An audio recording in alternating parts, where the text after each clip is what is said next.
Welcome to Toy Business Unboxed, your gateway to the secrets of the toy industry. Here, Jason Shea, a toy entrepreneur and expert in the field. Every product we develop is really inspired by some of the real life experience that we have with our son. 60% of all toys last year were sold on Amazon, which is incredible. Be passionate about it because it's a road, it's a journey. Like when you have an idea that you think is like gonna somewhat like change the world, make things better, I'd say go for it. We'll guide you through the enchanting world of toy design, marketing, and manufacturing. Now let the unboxing begin. Welcome back to another episode of Toy Business Unboxed podcast. In today's episode, we have Jordan, a game designer, community builder, and the founder of Goosepoop Games.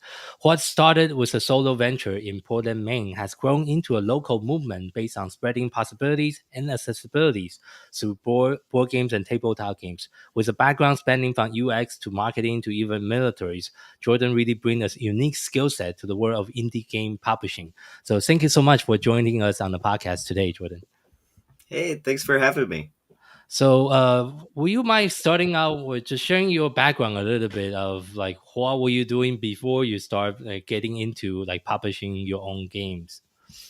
Yeah, so before I started really taking the venture on, I was a UX designer. So I was designing this application where you could scan your room and add furniture to it in 3D space, and then so you could plan out your room.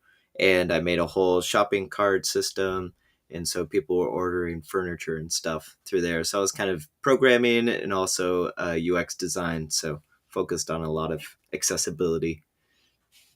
I see. And what make you get into designing board game? Yeah, so it's kind of I have a weird kind of journey into it. So before the UX, the UX was I moved up here in Portland, Maine, and then before that I was living in Savannah, Georgia, and I was a clarinetist in the Army. So I was stationed down there, and at that time I decided to start my own like game group. Where I thought we were just going to talk about video games. I was taking computer science courses at the same time, so I wanted to get into this space. But one person brought a board game, and we just like played it for like 3 hours straight, the same game that night, and it just kind of like made me think of like, oh,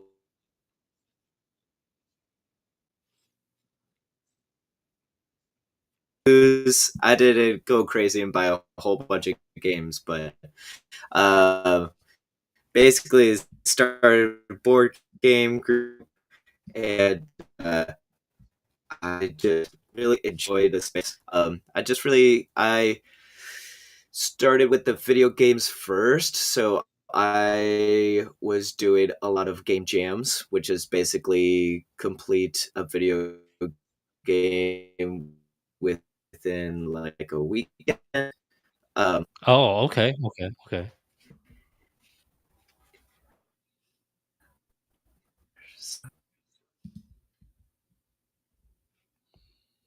Can you still hear me? You're a little bit lagging. So Yeah, so I was doing game jams. So every month I was trying to complete like a little video game within a weekend. I was doing like all the art and the music and the design and programming and all that. So I was doing that every month. And so that's where kind of I was making a lot of games. Because the goal was kind of getting like be a UX designer for video games, get into the video game industry. But after playing the board games, I just kind of fell more in love with the board game stuff. I really enjoyed how it brings people together to play. It's a lot more community focused because you're just sitting with the people at the table. And so, yeah, that's kind of where I fell in love with the board games. And then so when I was a UX designer, I was also working part-time at a souvenir shop just for fun. I was Yeah. making stickers and stuff. So Okay. I just was doing like random stuff. Um and the owner was like, if you want, you can work on whatever you want. All you have to do is sit at this mall kiosk Mm-hmm. and you could just work on whatever you want. And I'm Mm-hmm. like, okay. So Okay. I that's when it started. Okay. That was Okay. like last year, beginning of Mhm. last year. I was Okay. sitting at the mall kiosk. I used like the shirt folder as like my Hmm. little lap desk Yeah. for my laptop That's your and then workspace. I cranked out like Okay. that was my space, and then people were just like walking through them all around me. But yeah, I got like 4 games done in within like 4 months, and I see. yeah, yeah, That's a that's pretty where it that's a started. pretty productive summer. So Yeah. yeah, how much of your Yeah. UX design background you feel like you also can translate that into your current like doing design for board games and card games? Yeah, so I am very thankful for my UX design background because it kind of my goal with Goosepoop Games was focusing on accessibility. So Hmm. after running a lot of games, I also started the board game meetup up here in Portland and kind of run it. We have like conventions, Hmm. but seeing a lot of people like stop it, like buy like a table of games, but just like think like, oh, that's not for me. Just think it's too complicated for some reason. It made me Okay. really want to try to bridge the gap between like people who are super into games, like big hobbyists, and then people who think like, oh, games aren't for me, because I think games are for everybody. Mhm. Um, so it's just trying to bridge that gap, which means like different wording, different phrasing. So I have like the one game is my most popular game, Good Soup. You play as woodland Okay. creatures, gather ingredients to make soup. Yeah. But if you notice, I don't say role playing game, I say story game. Okay. So yeah, for the purpose of that is when people first saw it, my like target audience, they would be like, I don't know what a role playing game is or a TTRPG. So it's like, Hmm. oh, I have to like kind of phrase it in a different way. And it's written Yeah. for people who've never played a role playing game. So I word it so you don't have to know like fancy jargon or Hmm. sometimes TTRPGs or other games just like they love assuming that you've played a game before. Yeah. So this book just kind of like walks you through all the steps. Um, I see. yeah. Actually, So just a it's small really favor. helped with If you can help me yeah. change your camera resolution by clicking on the gear icon, change it to medium for me because I'm still Oh seeing yeah. some lag in the video. So Sure. Okay. Hopefully that'll help. okay, thank you so much.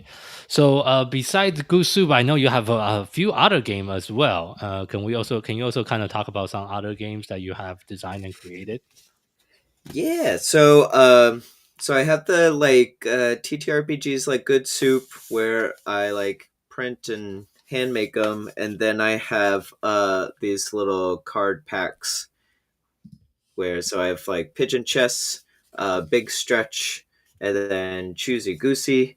Hmm. They all have very weird themes to them, but the goal is Okay. Yeah. they all the goal is like if you're waiting for your food or just like Yeah. this little bit of time, you just toss out a card from your pocket and Yeah. start playing. Big Stretch is like the easiest one. All you have to do is get later times on the clock and the cat stretches out.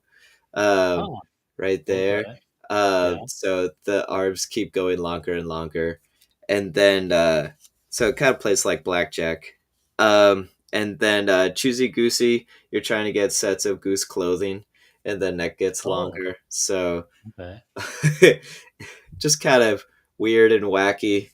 And then pigeon chess, they move around like chess pieces. So this is like the most thinky, but like it's not terribly difficult. I try to make everything kind of easy to learn. I'm more focused on um, like if something is difficult, more just like emerging over time. So like the Mm, rules should be easy to learn. I always say yeah. like the rules shouldn't be the difficult thing in your game. It should Yeah, be it depends on way the game. Some game take about an hour to learn. Yeah, I know, right? And that's kind of just like, oh, or like you just like open the game and it's like a book Yeah, it's a for the huge rules, book and you're that like, you need to oh read through no. it. Yeah, so that's we're not about that here. We're about quick setup. Yeah, I see. I see. It's definitely making the game approachable for both new and seasoned players is important. right. And when you're designing the rule, I assume you also assume you also kind of keep that in mind when you're designing the rule. And for example, for your the pigeon chess game that you just showed the audience earlier, how Yeah. many is it like very similar to regular chess? Did it just have less pieces, or how does it actually? It's only so all the card games are 18 cards, so it's less pieces. They just I just try to make it so the cards have like their different types on it, so you already know Oh, like okay. kind of how they move. I Um, see. Okay. and so that's kind of it. Um, like so if you lose your king, you still can keep playing. It's Oh, more okay. like little Okay. chess puzzly. It's not like Yeah. a full chess board you're dealing with. It's only like a Yeah. 3x4. I see. Um, but yeah, it's a lot of fun. I was just at a convention this past week, and Mhm. it was going. People were really enjoying it. We were playing and at the booth and stuff. It was the I see. most popular game I think of the week. But yeah, I so see. Okay. Okay. Okay. And since you started the company, what are some of the like takeaway, or what would you say that is the biggest challenge of starting your own publishing company? um yeah, I think the biggest challenge is um people not knowing who you are. Um Mhm. so if you're just starting out, um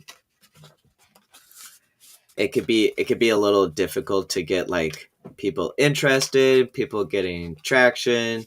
Mm. So I was kind of fortunate enough to name my company how I did, and it Mhm. has helped a lot.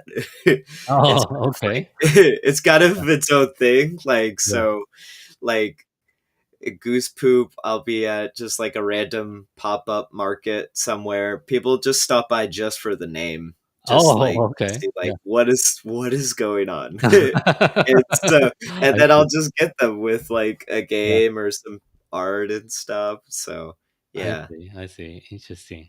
And okay, so definitely marketing sounds like a challenge. And I think before the show, we also talk about the manufacturing side. Have you figured out the Oh manufacturing yeah. side yet?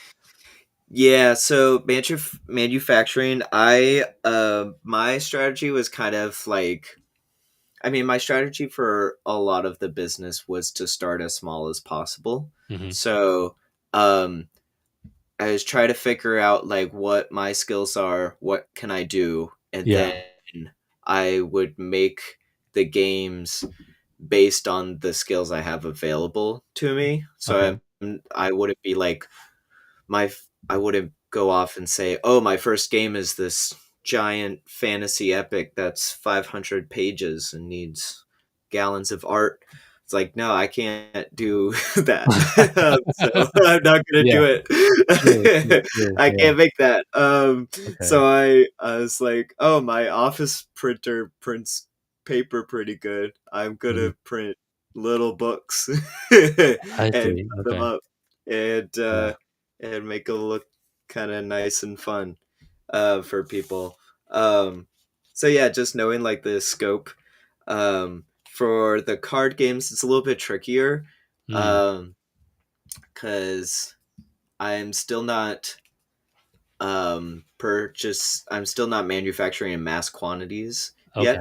Yeah. So the card games are from like Game Crafter, Okay. local in the US. So they're small batches. And then I just took the files for like they have the outlines for the envelopes and stuff, and so I just printed and made them myself. I And see. so I just handmade put I glue see. on I them. see. I see. Yeah. And yeah, so uh, but yeah, figuring out what you could do yourself helps a lot and kind of keeps the scope small. Yeah. And you also have done a few Kickstarter for some of your game, right? Which one was the most successful one so far? I've done one Kickstarter so far in February, and that Yeah. was really successful. That one was for Warped FM. Okay. It's a little podcast Mm. role playing game. Oh, okay. So you interview creatures from other dimensions. It's gotten to be like a little bit bigger than I was expecting because I just got really excited and decided to write more for it. I see. Okay. But yeah, that one's gonna be. I just got quotes from different printers, so I'll probably do like I'll have to weigh my options because there's like one printer who could do like smaller batches, but that means they're more expensive. So Mm. um, I might just go ahead and get like a big batch of games and then store them in like a little storage facility or something like that. Oh, okay. Uh, Okay.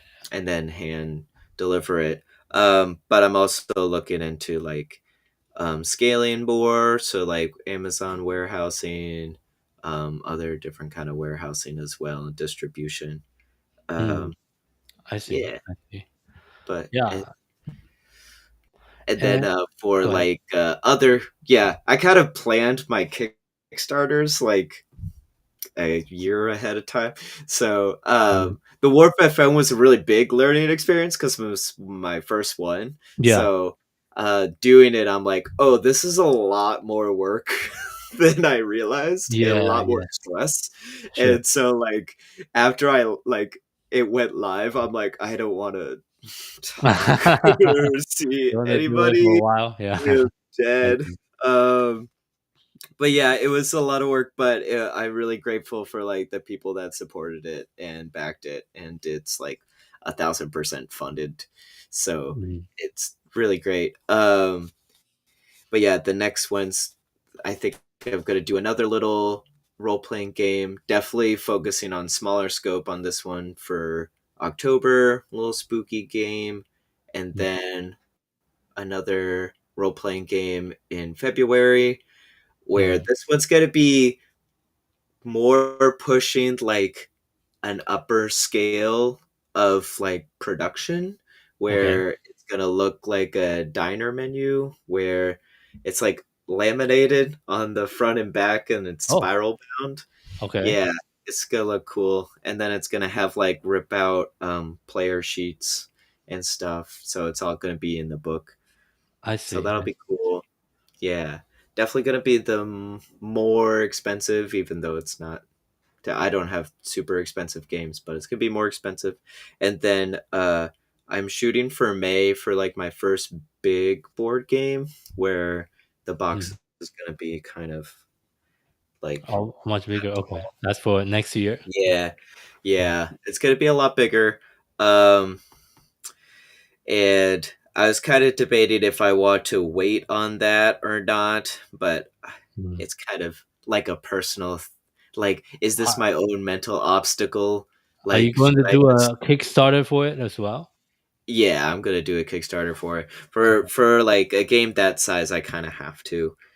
Mm. Um And then for the card packs, I don't think I'm going to do a Kickstarter, but I'm going to have them more mass produced. So I'm going to, instead of like the little envelopes that are here, Yeah. I'm going to have them in little 18 card boxes Oh, okay. that fold open. Yeah. And so that'll look more professional. Everything will start having barcodes. Nothing has barcodes right now. Oh, If okay. you notice, Okay. nothing has. So I think just making things more look like an item, More like it's polished. Yeah. Yeah. Yeah. yeah, Maybe more colors and all. polished and I stuff. see. I Yeah. see. And how you mentioned about like you're also running local meetup. How often are you running those meetup, and what do you usually do at a meetup? Yeah, so I started FriendCon or helped start FriendCon up here in Portland, Hmm. and it's got it. I used to do like a lot of the marketing for it, organizing like the conventions and the Saturday meetups. So Oh, every yeah. Saturday we have game night at a place, um, and then every third Thursday, we have role playing game night, which is Yeah. just anybody can hop in and play a game. And then every Thursday, there is a chess club that runs Oh, as well. really? Okay. Yeah, so lots of things going on. And I've got it to the point where it's like, uh, there I've had regulars and stuff so much that people just kind of it starts running themselves, and then now FriendCon has turned into almost its own. It turned into its own LLC just so we can Oh, like really? safely, yeah. Oh, nice. So it Okay. like safely manages its own money just so nothing's legal things. Ah, Um, I see. I see. I see. but yeah, we How couldn't many make people usually show up to the event? So for Saturday nights, it's like it ranges from like 13 to 30 Oh, that's quite a people. bit. Yeah. Okay. Yeah. So Okay. I mean, especially in the winter when there's nothing when it's snowing and stuff here. So Oh, board I games are see. perfect. Yeah. I see. And then the conventions we have around 70 all day, and it's mainly just like a free play, kind of just like hang out, play games all day, which is really great. I see. Um, and then I have contacts with like food trucks, and so I bring food trucks in and Oh, that other sounds fun. stuff. Yeah, Yeah. I used to run like some winter markets as well for like artists and Mhm. stuff. That just it was just a lot of work, and so Yeah, sounds like a lot I of work. can't, Yeah. I can't do Yeah. that anymore. As exciting as it is, but Maine really likes markets. They Mhm. love their artists and the people that live and create here. So very Mhm. fortunate for like the community that supports people, each other and stuff. So that's really nice. I see. So, what is your vision for the company for the next upcoming few years? Ooh, that's big. I I kind of mentioned it, but like scaling up is kind of my big Hmm. hope. Um, so like having more of a warehouse thing, all my products having like feel official with their barcodes, ISBN numbers, all that. Um, Hmm. I'd really like to start figuring out um, more of a system of how like booths are run or just like every Yeah. aspect of my business is run. So um it's not just all reliant on me. So Yeah. Yeah. Yeah. Yeah. I could call out for a vacation on my business and have it still run for Yeah. itself. That's kind Definitely. of the goal I see. is have like that kind of structure. So I think Hmm. right now is just this year is just kind of like figuring out the base of it, the foundation, and like Hmm. kind of setting rules and like missions. The current mission is to have my games in all like um, game retailers in New England. Just start Okay. small area for now. Mm. But yeah, the and to do that, I need to have bigger print quantities of things. So that means just more stuff. Yeah, Stuff. definitely. There's a lot more things to consider, including slowly building up your own teams. Obviously, vision is also important, but you need some team member to support your work. And fortunately, like in our modern society, you can hire like really good people for pretty affordable rate overseas if you know where to look for and where to hire. And but I think you have a lot of very interesting game and very interesting line. So it's just on how do you, just like you mentioned earlier, how do you get your name out there so people know you exist, which is sometimes Yeah. the hardest part to do initially. So Yeah. Yeah. I've been doing this year was like a lot of big conventions, like big mhm, tabletop conventions for me. And it's been really interesting how I've gotten into them, whereas other companies have been like, oh, I've been trying for like 5 years into tried to get into this, and I was like, maybe I'm just annoying, or they're just I just bug them enough where they're like, all right, yeah. just come in. I guess you'll have a table. Oh, Um, I but see. I don't Yeah. know. It's just been interesting. And then I kind of it's been cool to like I have these conventions, but then I also kind of split the area with another company, so like we're kind of helping each other in that aspect of like Mm, talking about business and like money and um growth and games. Talking a lot mm. about games and stuff.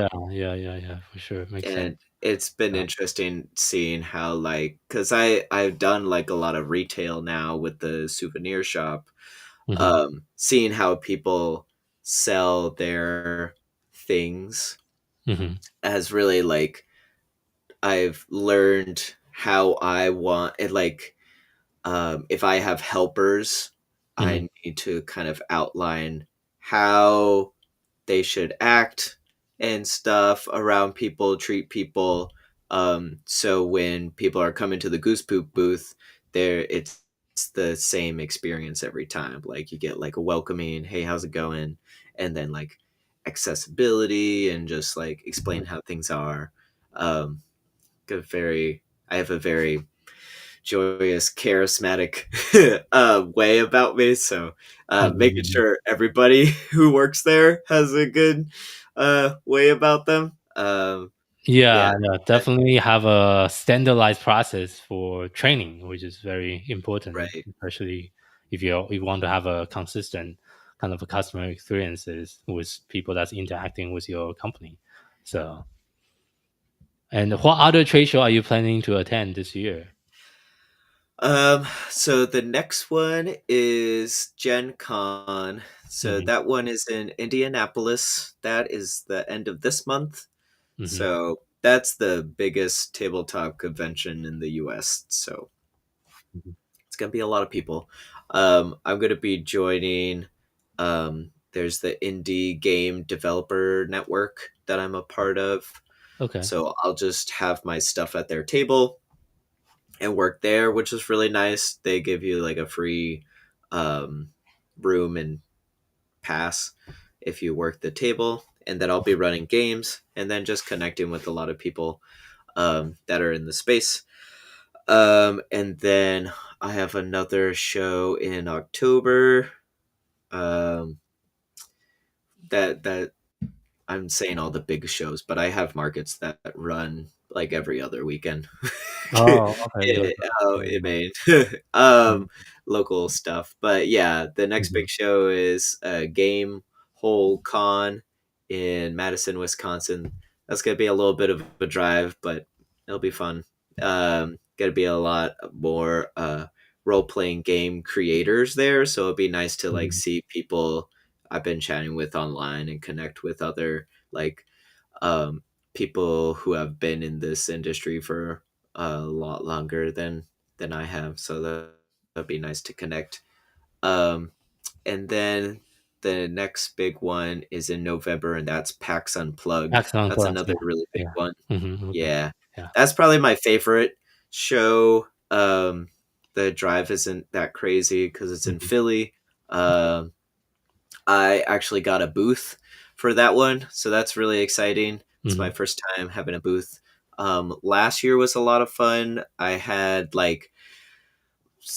a distributor for Good Soup, and so they had some stuff at their booth, and then I had another friend who said, "I have this corner of my table. Do you want to just put your games there?" I'm like, "Sure." So Okay. I had them have like Good Soup, and so I was running games all week. I was running Good Soup all week for like different groups of people. I wasn't doing the exhibitor, the booths or anything. Yeah. And the games sold out at Oh, okay. in the hall. So I that was see. kind of like a big learning point of like, oh, I should run games. People want to play them, and then most of the time they just go and buy them and Mm-hmm. stuff. So it's the Okay. whole like trying out a product before you buy. Try before you buy.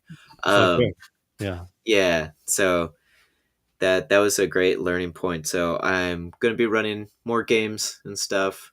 I try to Mhm. run games at each convention, Mhm. but that means like if I have a booth as well, is there's gonna be somebody watching the booth. Yeah. Luckily, I have some good friends that I'm like, I could pay you in food, and you get a cool shirt. You get a goose shirt, and I'll pay you in food. And they're like, yeah, that's fine. I get a free Okay. pass. It's Oh, fine. nice. Okay. Nice, nice, nice. That Yeah. that would help So out a lot. So for yeah. sure. So it's been really great, and I'm really thankful for like the people that I've connected with through I that. see. So looking back, if you have to share just one piece of advice with someone that's just getting started within the toys and game industry, what would that be? Um, the big advice I learned this year is get a business credit card. Get a business credit card. Okay. Okay. Yeah. I see. Yeah. Oh my gosh, I just paid off my own personal credit card that's from my business debt, and Oh, yeah. You want yeah, to keep keep them that separated. separated. Yeah. I Keep like them it very much. separated. Yeah. That was such once I had the business credit card and then Mhm. figuring all that, being able to see like how the money is moving around is very Yeah, important. for sure. Yeah. Yeah, Yeah. that's quite a bit of cost involved when you're running a physical product-based company like a toy and game company that we do. Yeah. So, yeah. And for people that's listening that will be interested to learn more about you and your company, where is the best place for people to find you online? Yeah, so goosepoopgames.com is where you can find all the games there. Um, and then on the socials, it's at goosepoop207 on most socials. And then on Blue Sky, I think it's just goosepoopgames.bluesky or whatever. Got it. Okay. Thank you so much for sharing that. We'll make sure we put that in the show note. And thank you so much again for today's time for you to share your journey and your story within the toys and industry so far. Thank you so much. Yeah, thanks so much for having me. It's been great talking. Same. And for our listeners, thank you so much for tuning in to this episode of Toy Business Unboxed podcast. We hope you have really enjoyed today's conversation and find it insightful and inspiring. If you like what you have heard, be sure to subscribe to our podcast on your favorite platform so you never miss an episode. We really appreciate your support and would love it if you can leave us a review and share the podcast with your friend and colleague. For more resources, tips, and the latest update within the toys and game industry, visit our website at toy-launch.com. Join the conversation and connect with us on social media using hashtag ToyBusinessUnboxed. We love to hear your feedback and suggestions for future episodes. Until next time, keep innovating, keep creating, keep bringing joys to toys. This is Jason Shea signing off on the Toy Business Unboxed podcast. We'll see you in the next episode. Thank you so much, everyone.